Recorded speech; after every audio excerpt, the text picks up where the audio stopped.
Fala comigo, pessoal, sejam bem-vindos a mais um vídeo aqui do canal. Vamos falar sobre algo bem importante para o nosso mercado global, que são os resultados da NVIDIA. Inclusive, o que acontece com a NVIDIA dita praticamente todo o mercado de semicondutores. Hoje, o tamanho da empresa, a relevância da empresa, já que as GPUs da NVIDIA, que estão contidas nos data centers, são importantíssimas para a evolução das inteligências artificiais, já que, não sei se você sabe disso, mas toda vez que eu uso uma inteligência artificial, falando de forma genérica, né? As generativas ali no ChatGPT, no Claude, você precisa de um lugar físico, né? Você precisa de um data center para processar esses dados. Então, toda a parte de nuvem envolvida também precisa de data center, e é por isso que a NVIDIA ela é tão importante para a evolução desse mercado de inteligência artificial para os próximos anos, e é justamente isso que a gente vai discutir aqui, como foram os resultados da NVIDIA, que acabou assustando uma parte do mercado e a outra acabou achando que ficou dentro da normalidade. Vamos lá, vamos discutir um pouquinho do que aconteceu nesse último trimestre, o que a empresa divulgou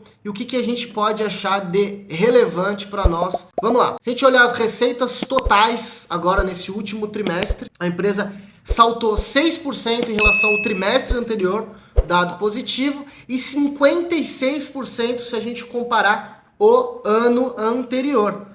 Ou seja, a gente teve 46,7 bilhões de dólares de receita no último trimestre, tá? E aí, basicamente, 88% dessa receita vem da parte de data centers, que é um dos segmentos mais importantes da empresa, tá? E aí, especificamente do setor de data centers, 5% houve de crescimento em relação ao trimestre anterior e 56% se a gente comparar ano a ano. E aí a gente tem a parte de games, que tem mais ou menos ali um percentual menor, dos 46 bilhões, 4%, aliás, 4 bilhões foram da parte de games. A parte de professional visualization tem uma receita mais ou menos de 600 milhões. E a gente tem a parte automotiva aqui, que tem mais ou menos 600 milhões de receita. Realmente o data center e a parte de game são as receitas mais relevantes, mas a NVIDIA projeta para frente que os carros, principalmente aqueles que serão movidos por full self-driving, sem a necessidade de um motorista, demandarão cada vez mais placas também da NVIDIA, tá?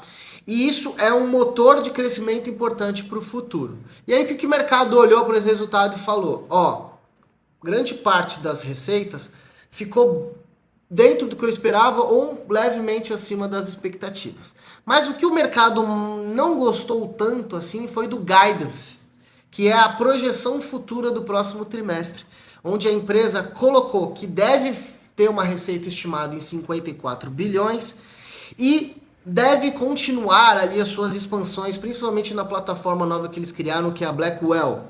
E aí tem algumas restrições, por exemplo, que vieram da China recentemente e que dentro das negociações com os Estados Unidos, alguns chips poderão ser vendidos para os chineses, só que o CEO da NVIDIA deixou claro que essa linha China, ela é um bônus para a empresa, ela não quer contar com esse tipo de demanda futura, já que as regras acabam mudando muito rápido, tá? E aí o mercado olhou para esse crescimento da receita no próximo trimestre dentro do guidance que a NVIDIA tem, já que uma parte da receita já está contratada, dá para você já ter uma estimativa do que pode acontecer no próximo trimestre. Uma parte do mercado falou, pô, a gente não vai ter um crescimento então tão forte quanto a gente vinha tendo, tá? Só que se a gente olhar os últimos 10 anos da NVIDIA, a gente viu a empresa saltando aí com sei lá, 10 anos atrás, um faturamento de 5 bi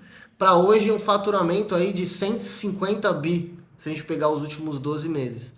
Então, é uma empresa que cresceu aí, teve um CAGR absurdo nesse período. E teve um crescimento de eficiência ainda mais relevante também nesse período, com margem líquidas aí, chegando a quase 40%. Então, é uma empresa que tem muita margem, tem um crescimento muito expressivo, tem menos dívida do que tem em posição em caixa, inclusive o caixa da NVIDIA tem crescido de forma acentuada, a empresa praticamente não distribui dividendos, recompra bastante ações. Os programas de recompra de ações da NVIDIA têm sido muito fortes, inclusive a empresa também colocou que vai comprar mais ações ainda. O próximo, assim, se a gente olhar na perspectiva futura, já tem aí de aprovação dentro do conselho a recompra de 60 bilhões de dólares em ações, uma empresa que vale 4,4 bi, isso talvez nem seja tão expressivo assim, mas traz o retorno para o acionista que ele acaba sendo beneficiado disso, já que ele não recebe dividendos e ele acaba tendo uma participação mais relevante dentro da empresa. Eu falei de todo esse crescimento nos últimos 10 anos, é óbvio que crescer para frente de forma tão acentuada é muito complexo, mas a gente entende que o mercado de semicondutores, o mercado de inteligência artificial, parte de data centers principalmente, depende muito da NVIDIA e o que ela vai entregar daqui para frente, principalmente na parte de GPUs, que são um pouco diferentes das CPUs, tá? As GPUs elas conseguem fazer cálculos matriciais, ou seja, elas conseguem fazer muito mais coisa do que uma CPU comum faria, e é por isso que a Intel acabou ficando tão para trás em relação ao que as GPUs da NVIDIA conseguem fazer, tá? E outro resultado importante que a gente tem que avaliar é como vai a TSMC. A TSMC ela é a que fabrica os chips desenvolvidos pela NVIDIA, tá? Na prática ali, a máquina vai lá, faz a fabricação, a TSMC tem mão de obra especializada em fabricação. E se a gente olhar os resultados da TSMC também, a gente teve um crescimento anual aí, comparando ano a ano, de mais de 44%.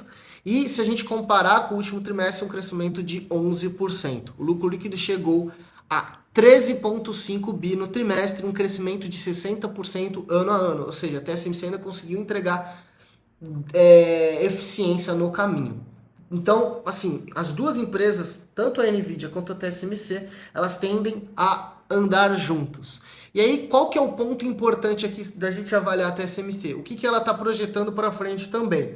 Ela coloca lá dentro do seu guidance que o plano para criação de mais 15 fábricas, 11 em Taiwan, com foco em 2 nanômetros e 3 nanômetros, que são chips ultra pequenininhos, tá? Uma tecnologia ultra avançada ali, de 2 nanômetros, onde você consegue colocar muita coisa ali, em termos de componentes eletrônicos, transistores, resistores, tudo que envolve os semicondutores, para você fazer os circuitos integrados dentro de um espaço muito menor. Então a empresa já projeta entregar aí essa tecnologia ultra avançada em breve, tá? Que é justamente até o final de 2025, com uma arquitetura que eles chamam de A16 em desenvolvimento ainda esse ano.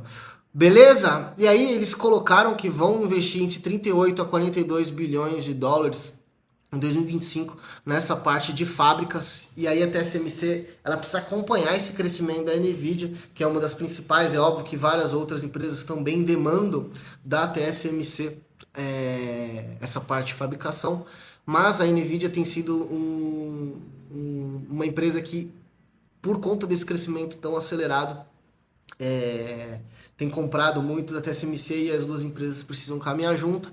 E uma outra empresa que necessita estar também entregando bastante resultado para frente é a SML, que é a empresa que faz as máquinas que a TSMC usa para fabricar. Quem me acompanha aqui no canal já sabe, já falei bastante das duas empresas, tanto a TSMC quanto a SML, com modelos de negócio que visam os semicondutores, mas que tem ali dentro do papel da cadeia de produção papéis diferentes. E a SML também entregou crescimento. Se a gente olhar aí o resultado do segundo trimestre de 2025, uma receita de 8,45 bi, 22% de crescimento comparado com o mesmo período do ano passado, uma margem bruta de 53%, o lucro líquido aí crescendo 40%, ou seja, entregando eficiência também na SML. Mas a empresa coloca as perspectivas para 2026, tem algumas nuances, tá? Um tom mais cauteloso. Os resultados recentes da NVIDIA de crescer, mas não crescer tão forte assim, já estão mostrando alguns sinais, e aí as empresas colocam esse tom mais cauteloso.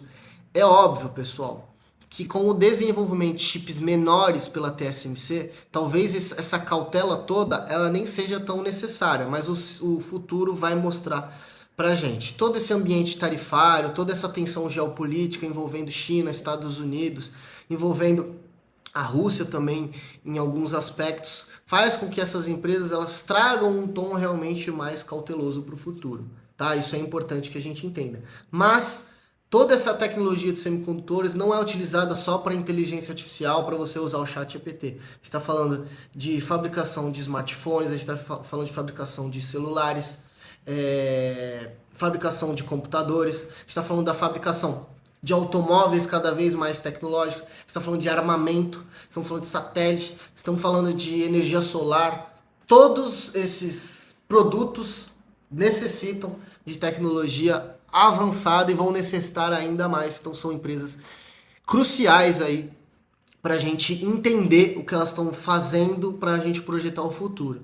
E agora, se a gente pegar ali os resultados recentes, né, do SP500, muito puxado por essas empresas, principalmente a NVIDIA, claro, a gente teve um patamar recorde aí do SP500 essa semana aí, batendo máximas históricas novamente, e muito impulsionado também pela expectativa de corte de juros do Fed para o próximo ano, para a próxima reunião, e claro que ano que vem essa taxa de juros de curto prazo que o Fed faz ali a manutenção para controlar desemprego e inflação, deve cair também, mesmo que num ritmo mais devagar, mas deve cair para o ano que vem, e o SP500 tem renovado as máximas. Outro ponto que a gente tem que levar em consideração que aconteceu essa semana, algumas tensões levando em consideração que o Donald Trump fez querendo demitir uma diretora lá do Banco Central, e aí ficou um debate meio perigoso no meio do caminho, já que ela disse que não vai sair, dizendo que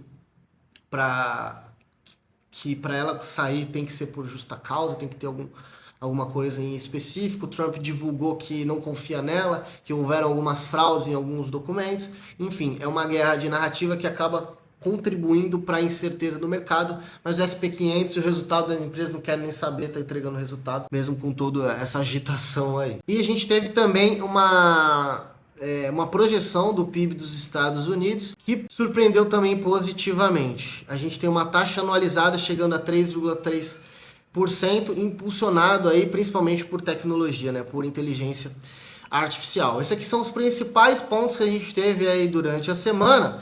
E se a gente pegar o fechamento do semestre, a gente viu ali o lucro, lucro das principais empresas do mundo, as 500 principais que estão contidas no SP500.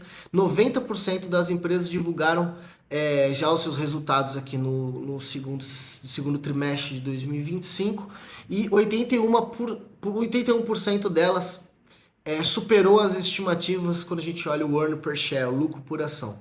E aí, se a gente olhar para a média dos últimos 5 anos, a gente está falando de um crescimento em 78% a mais, tá? E se a gente pegar os últimos 10 anos, 75%. E a gente projeta, já tem projeção que o terceiro trimestre deve ter também um crescimento aí